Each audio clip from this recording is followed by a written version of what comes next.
The FBI's secret files on Marilyn Monroe. They reveal some of her friends were suspected communists, and she once considered traveling to the Soviet Union. The FBI kept files on her from 1955 until her death in 1962. Welcome to Star Secrets by Brooke, where fame gets real. Secrets, all with a touch of elegance. Hit subscribe and step inside the world they don't want you to see. Marilyn Monroe's life and death have been talked about for years. Many people believe they knew her story, her fame, beauty, and heartbreak. But now, new clues have come out, challenging everything we once believed. From missing letters to quiet talks in the White House, this new clue doesn't look good, even though it finally solves the mystery. This is not just another Hollywood story. This is the final piece of the puzzle. What exactly does this new clue reveal? Join us in this video to find out. The mystery of Marilyn Monroe is finally solved. For more than 60 long years, the sad and mysterious death of Marilyn Monroe has stayed in people's minds. It has haunted not just Hollywood, but also the whole world. People could not stop thinking about it. Marilyn Monroe was not just a regular actress or a simple movie star. She was seen as a big symbol of beauty, softness, charm, and also mystery.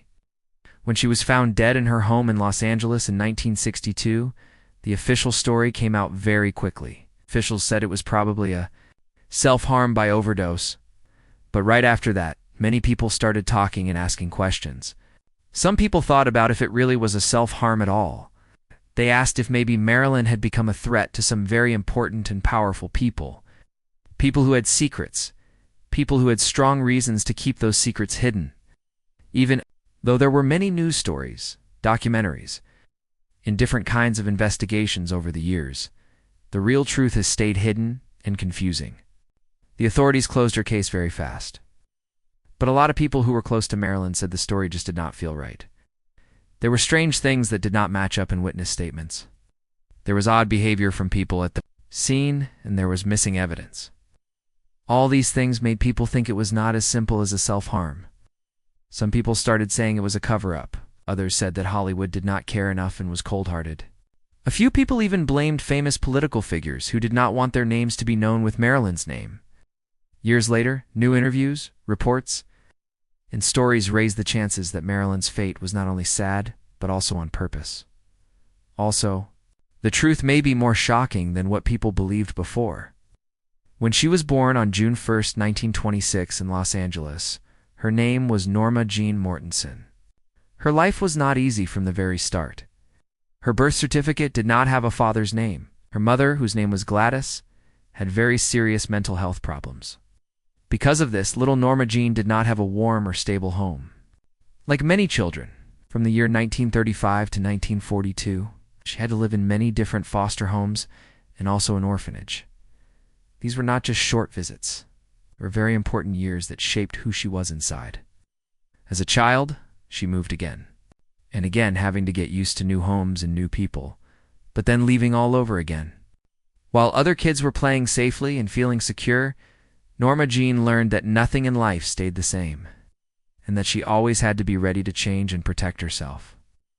The years in the orphanage gave her some rules and structure, but not much comfort or love. Her mother was not there most of the time because she was often in the hospital for mental health treatment. With no father and her mother not able to take care of her, Normaine became a ward of the state. This difficult period created emotional wounds that stayed with her even when she grew up. It affected her relationships with people, her idea of who she was, and how she tried to show herself to the public. Some people think that if investigators had looked deeper at the people close to Marilyn, checked all the missing evidence, and questioned more witnesses without fear of powerful people, the case might have been solved. After escaping her painful childhood, how did Norma Jean start to transform into the glamorous star the world would know as Marilyn Monroe? Let's find out. The journey towards becoming Marilyn Monroe. By June 1942, when she was only 16 years old, Norma Jean made a big choice that changed her life forever. She married James Dougherty, who was a 21-year-old neighbor. But this was not a love story like in fairy tales. It was not because of big romance or passion. She did it because her foster care was ending, and she had no safe home to go to. She was scared of going back to the orphanage, so marriage seemed like a safe and proper way to avoid that scary future. Even though she was so young and not really ready, she became a wife and took on adult responsibilities. At that time, she believed marriage would give her the safety and security she never really had before. Later, when James joined the Merchant Marine to serve during World War II, Norma Jean stayed behind in California. To support herself and aid in the war effort, she began working in a Vanis munitions factory in 1944. A military photographer once arrived to take pictures to raise spirits. He asked to take Norma Jean's picture after noticing how well she looked on camera. Something far greater than she could have ever dreamed began with this one straightforward picture. Jobs as a model were made possible by that photo. Modeling agencies soon signed her. She felt joyful and alive in front of the camera. Not only was she beautiful, but she also had a unique spark and charm. In only a few months, she became a very popular pinup model, appearing in many magazines and calendars. Her fame started to grow very fast. With each new photo, she felt more confident. The shy girl from foster homes was becoming someone who could grab people's attention and hold it. Modeling gave her own money, made her more visible to the public, and showed her a way to move forward in life. In 1946, she signed her first movie contract with 20th Century Fox. This was a very big step in her life and marked the beginning of her acting career. But along with this opportunity came a big change. The studio bosses thought her name needed to sound more special and glamorous. That's when Norma Jean Mortensen became Marilyn Monroe. The name Marilyn was chosen because of a Broadway star named Marilyn Miller. The last name Monroe came from her mother's family name. Even though she agreed to use the new name for her career, it made her feel like there were two people inside her: the public, Marilyn, and the private Norma Jean. This split in her identity would keep affecting her for years with her new name. In Image, she began to get small roles in movies between 1947 and 1950. These were not big parts, but they helped her learn and get experience. Her first credited movie was Dangerous Years in 1947, where she played a waitress. While the film was not a big hit, it got her in front of the camera in a new way. She was not just posing anymore, she was acting. In the following years, she kept getting small roles. These were not glamorous or headline-making, but they were important steps. She got to watch and learn from other actors, learn about how movies were made, and understand the business side of Hollywood. One of her notable appearances was in The Asphalt Jungle in 1950, though she did not have much screen time. People noticed her charm and presence. By 1950, the change from Norma Jean to Marilyn Monroe was almost finished. Scared Little Girl had become a rising star. She had not become a huge name yet, but she was on her way. She carefully worked on her image, took chances, and dealt with many challenges as a woman in a male-dominated industry. Once she became Marilyn Monroe, what hidden struggles and heartbreaks waited for her behind all the fame and bright lights. Stay tuned for more love, pain, and a tragic end. Even as her fame grew, she never forgot the difficult times she had as a child. Her mother's issues, the years spent in foster homes, and the sense of being abandoned all followed her around like a burdensome piece of luggage. She felt broken and alone on the inside, even as she rose to fame. Marilyn struggled with depression and anxiety. During this period, she began taking prescription medications and experienced sleep difficulties. She felt even more insecure because she was extremely sensitive to rejection and criticism. She appeared joyful, endearing, and vibrant from the outside. But inside, she was struggling badly. She had learned to perform not just in front of cameras, but in real life too. She wore a smile even when she was hurting. Hollywood saw her as the perfect sexy blonde. This image made her popular but also trapped her in one type of role. She was often given roles that made her look silly or shallow. Even though she wanted to be taken seriously, she was always cast as the dumb blonde. She was actually very smart. She loved reading, studied acting seriously, and wanted to do more meaningful roles. But she was not given those chances often. The roles she got focused on her looks, not her talent. This made her feel frustrated and stuck. she started a fight. With the studios, she refused to take roles that insulted her. She asked for better pay. She even left sets and faced suspensions. These fights were her way of trying to take control of her own life and career. She wanted to be seen as an artist, not just a pretty face. In her personal life, Marilyn kept facing heartache. She was married 3 times. Each marriage started with hope, but ended in pain. She wanted love and stability, but she did not find it. Her marriage to Joe Diageo was especially difficult. On the outside, it looked like a perfect match, a famous baseball player and a Hollywood star. But inside, it was full of fights and misunderstandings. Joe did not like Marilyn's public image. He wanted her to be more private and traditional. He was jealous and controlling. It's the famous scene from The 7-Year Itch, where her dress blew up, made him very angry. Their marriage ended after just 9 months. Marilyn filed for divorce because she felt emotionally hurt. Joe felt sorry later and stayed in her life in different ways, but their marriage left her with more emotional wounds. Her other marriages also failed. She kept looking for love and safety, but never really found them. At the same time, her addiction to pills and alcohol got worse. What started as medicine to help her sleep and calm her anxiety turned into a strong dependency. She started missing work, forgetting lines, and showing up late. People started calling her difficult, but they did not see the deep pain she was in. As the years went by, she had more and more problems on movie sets. She would be late or not show up. She felt trapped by the roles she was given and her own fears. Her mental health got worse, and her substance use kept growing. She wanted to play serious roles and prove she was more than just a sex symbol. But people only saw her mistakes. In her final years, rumors came out that she had affairs with powerful men, including members of the Kennedy family. This added more mystery and danger to her story. Some people believe these connections might be why her death was not simple, and might have been part of a bigger plan to silence her. Marilyn Monroe's story is a long, painful, and complicated one. It shows the high cost of fame and how a person can feel so alone, even when everyone knows their name. What hidden secrets and surprising truths did investigators and close insiders finally uncover about Marilyn Monroe's mysterious death? Let's delve deeper. Shocking secrets revealed about Marilyn Monroe's mysterious death.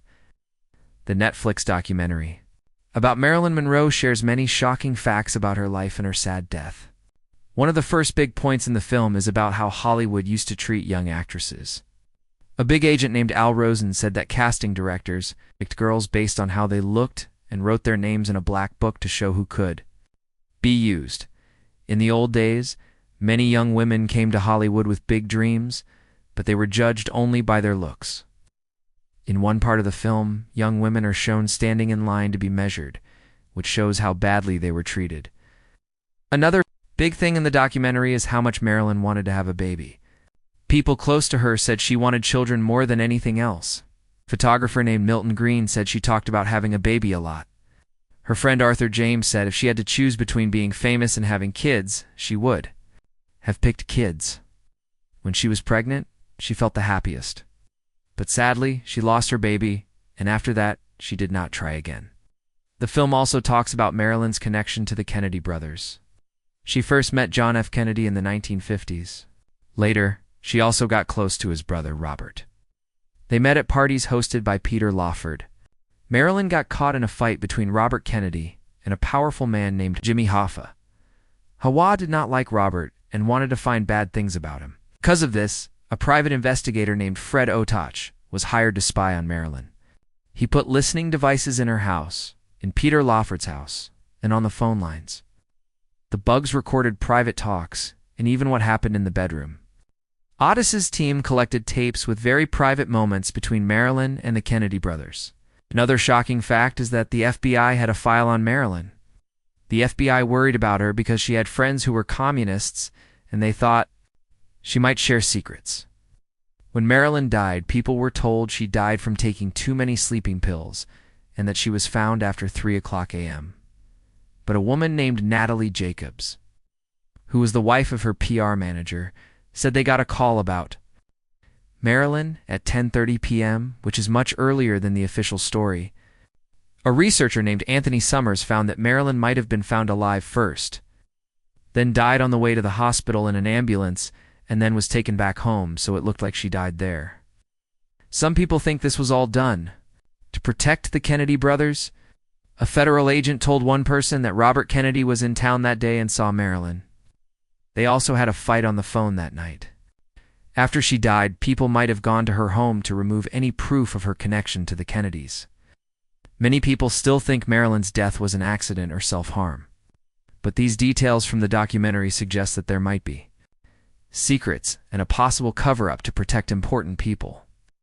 After all the mystery and rumors that surrounded Marilyn's final years, what really happened behind closed doors in those last days of her life? Let's learn more. The secrets behind Marilyn's final days. One person who strongly believed there was something more to the story about Marilyn Monroe's death was Frank Sinatra. Frank Sinatra was not just any singer. He was a big star, too. He was very close to Marilyn, and they shared a very special bond. He always cared about her a lot. Over the years, Frank started to think that Marilyn's death was not just something simple. He believed that there was something dark, something hidden, something very serious behind it. According to the information, Marilyn Monroe was very close to the Kennedy brothers. People have always talked about these secret connections. Some people say Marilyn spent time with John F. Kennedy, and they got even closer during his 1960 campaign. To become president, Frank Sinatra was the one who helped them meet in private. He let them use his house in Palm Springs so they could see each other without the public finding out. Later on, Marilyn even sang "Happy Birthday, Mr. President" too. JFK in front of a big crowd, which made people think even more that they had something special going on. Marilyn did not just think of herself as a fun friend to JFK. She believed she was someone he could trust, someone he could talk to about big, serious topics. She thought she was his special companion, not just another person in his life. At the same time, she also got close to Robert Kennedy. When the brothers cut her off, she felt really hurt. She kept on calling them, trying to get to them, but they didn't answer her anymore. It was even worse with Robert Kennedy, who told people to block her calls. This made her feel alone. She felt very sad thinking about why they just cut her off after being so close. In her last days, Marilyn stayed at a place called the Kalnea Lodge. This was a special resort by Lake Tahoe. Frank Sinatra partly owned this place. He often let Marilyn stay there for free because he cared so much about her. That weekend turned out to be her last. During that time at Calva, Frank noticed that Marilyn was acting very emotional. She would feel happy one moment, then very sad the next. She kept talking about how upset she was about the Kennedys ignoring her, and how lost. She felt Frank saw her drinking a lot and taking too many pills. It scared him. One time that weekend, Marilyn took so many pills that she passed out. Frank got very worried and ran to her room to help her. He threw cold water on her face to wake her up. Then he made her go for a long walk around the resort to make sure she stayed awake and didn't fall back asleep in a dangerous way. People saw Frank supporting her as she walked, almost holding her up so she wouldn't fall. While all of this was happening, some photographers and reporters were secretly watching from nearby. They were trying to get pictures of Marilyn because they heard she might be planning to tell the world something big. They thought she might announce she was getting back with Joe Diageo or maybe share secrets about the Kennedys. This made Marilyn even more stressed and upset. After learning what Frank Sinatra believed happened to Marilyn, how did he carry the pain and try to honor her memory in the years that followed? Let's take a closer look. Frank's painful belief and endless search for truth. After Marilyn passed away, rumors started spreading. Frank Sinatra believed these rumors. He even heard things from his lawyer, Mickey Rudin. Mickey told Frank that Marilyn was going to have a big press conference to talk about her relationship with the Kennedys. Because of this, some powerful people thought she had to be stopped. Frank also had friends in the mafia, including Sam Gianna and Johnny Roselli. They told Frank that Marilyn had been silenced on purpose. They said someone gave her a very strong meds while she was not fully awake. Frank allegedly believed that Robert Kennedy and Union leader Jimmy Hoffa were part of this plan. They did not want her to talk. so they took steps to make sure she could not say anything to the public. Frank thought that if Marilyn had spoken at that press conference, it would have been a huge scandal. The Kennedys' public image might have been ruined, and they could have lost all their support. Frank believed that the mafia helped because they wanted to get something in return, like help with elections or business deals. Frank was sure that Marilyn did not die naturally or by accident. He thought the police in Los Angeles helped cover up what really happened, so it would look like she just took too many pills by herself. This idea made Frank very angry and very sad. Even though Frank never found strong proof that he could show. To the world, he still believed in his heart that Marilyn's life was taken by someone else. He spent a lot of time and money trying to find out the truth. He hired people to look at her phone records and her medical reports. He wanted to find a small clue that could prove what he believed. Marilyn and Frank had a very strong friendship. It was not a romance. They were just very close as friends. They both knew what it felt like to be lonely and to have the world watching them all the time. When they were together, they felt safe to talk and be real with each other. Frank tried many times to help Marilyn feel better, invited her to stay at his home, took her to different places to rest, and always wanted her to feel cared for. When Marilyn died, Frank felt like he had lost someone very important. He was very sad and felt like he could not protect her in the end. He kept thinking about her and trying to honor her memory. He believed she was more than just a star. She was his dear friend. After hearing so many rumors and whispers about Marilyn Monroe and President Kennedy, could there finally be real proof hidden in their private letters? Let's find out more. Hidden letters and a secret love. Recently, private letters came to light that showed a much deeper story than anyone expected. These letters are believed to have been written by Monroe and Kennedy themselves, showing feelings that were hidden from the public for so long. One of Kennedy's letters to Marilyn, dated February 13, 1962, talked about how special she was to him. He wrote about her hair, her scent, and how she was different from his wife. This showed that Monroe meant more to him than just a casual meeting. In that same letter, Kennedy even said he had booked a room at the White House under a fake name, so they could meet secretly. This detail showed how much effort he put into keeping their connection hidden from the world. Monroe replied to Kennedy on February 15th. In her letter, she said, "God, what an affair we're having. The love we share is both secret and happening." With these words, she showed that she was excited, but also aware that their love had to stay hidden. But by July of that same year, things changed. Monroe wrote another letter on July 6th saying she wanted to end the relationship. She said, "I'm so sorry, but this has to end. It can never work." She explained that she did not want to be a secret anymore and wanted a real relationship that was open and honest. She felt tired of always hiding and being seen as a secret part of someone else's life. Kennedy's reply, dated July 16th, showed that he understood her decision. He said he would cancel the room at the White House and accepted that it was over. In that letter, he wrote, "Look, you changed my life, Marilyn. Goodbye and good luck. You will always be different than my wife." His words showed that he cared for her deeply, but he knew they could not continue. These letters were a strong sign that something real happened between them. Before, people only had rumors and stories. Now these letters showed their true feelings in their own words. If their letters revealed so much about their secret feelings, what did their actions, and the silence from those closest to them, truly say about the price they paid? Keep watching for more. The Missing Diary and Jackie Kennedy's Silence. Another significant aspect of this story is the missing diary of Marilyn Monroe. After her death, people discovered that her diary was missing. It was claimed that Monroe recorded her serious conversations, deep feelings, and thoughts in this diary. Some speculate that the diary may have included information about her conversations with Kennedy and possibly even confidential information about significant political issues. Because the diary disappeared so quickly, many people believed someone took it to hide the truth forever. At the same time, President Kennedy's marriage to Jacqueline Kennedy was going through a lot of stress.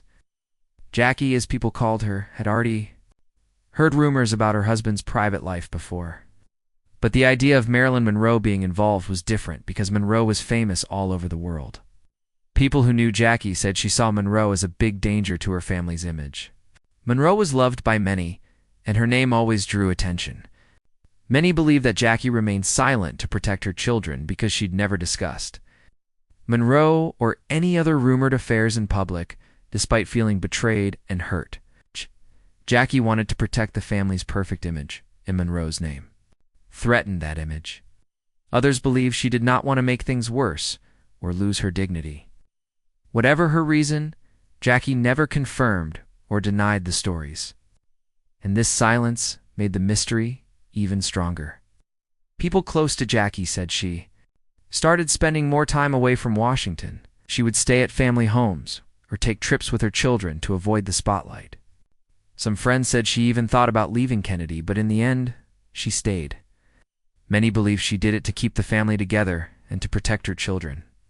A tough part of these popular people's lives is shown by the story of these letters, the diary, and Jackie Kennedy's stress.